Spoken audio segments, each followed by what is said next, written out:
Magfi-finishing na nga sa napakataas na fence natin dito sa bahay. Noong nakaraang araw, tapos na nga nilang lagyan ng mga hollow blocks dito sa fence natin. Aside sa magfi-finishing sila, bubuhusan din nila ang mga poste natin sa fence. Grabe din talaga yung preparation nila dito kasi gumawa pa sila ng hulmahan para maging maganda din tingnan yung poste. At syempre, para maging pormado din. Hindi naman kasi makukumpleto yung bakuran pag walang poste. Grabe, sobrang layo na ng forma ng bahay natin ngayon compared doon sa abandoned building na nabili natin. Sino pa bang mag-aakala na abandoned building to dati? Na ito yung building na walang kabuhay-buhay dati? Grabe, sa ilang buwan na pagtatrabaho dito para sa bahay natin, masasabi din namin na sobrang layo na pala namin. Tuwing may mamimit nga kami, kino-congratulate kami sa magiging bahay namin. At alam mo yung pakiramdam na sobrang saya. Kasi sa sarili mo proud ka din. Dahil sa edad ko na 27 years old at si Norme 26 years old, ay nakapagpatayo na kami ng sariling bahay namin. At hindi siya basta bahay lang. Ito talaga yung dream house namin. Maniwala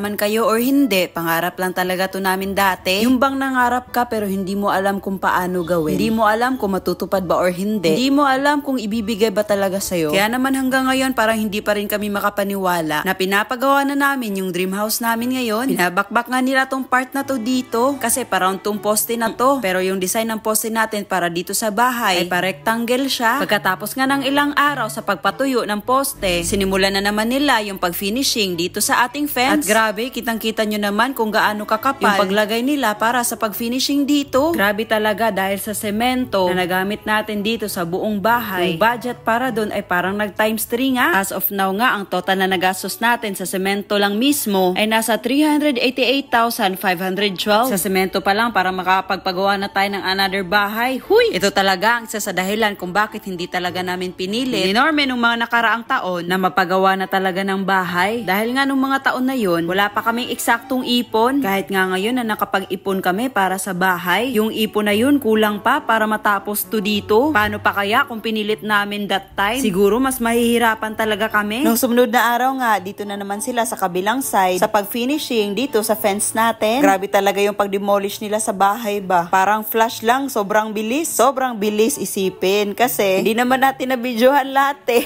Pero sa totoo lang, nag-take din siya ng mga ilang araw. Ito na nga yung mga halaman na nasabi natin last time na kailangan nating isakripisyo sa kadahilanan na mahihirapan sila sa pag-finishing. At huwag kayong mag-alala kasi papalitan naman natin yan ng bago at isi-save din natin yung ibang halaman para magamit din natin pang tanim sa loob. Nga pala, tanong ko lang din dito sa vlog natin, baka may kakilala kayo na pwede natin pagkuhaan ng mga magagandang halaman para dito sa bahay natin soon. Comment lang kayo pag may kakilala kayo ha. Tingnan nyo naman kung gaano kataas yung pader natin based sa height ni Norme. Sa height ko naman parang times 2 talaga yung height ko bago ko maabot yung pader. After nga nila mag-finishing dito sa labas ng pader natin, nagsimula na silang mag-clearing doon sa loob para masimula na din ang pag-finishing sa kabilang side ng pader natin. Sobrang kalat pa nga dito kasi nahihirapan nga sila kung saan pwedeng ilagay itong mga binakbak. Kibali yung ginagawa nga nila sa part na na-finishing na dati sa lumang bakod natin ay parang binabakbak nila ng konti para daw kakapit talaga yung semento na panibagong ilalagay nila. Yung pinapipray lang talaga namin ngayon ay sana nga dumating na yung mga tiles natin para masimula na din ang pag-tiles sa bahay natin.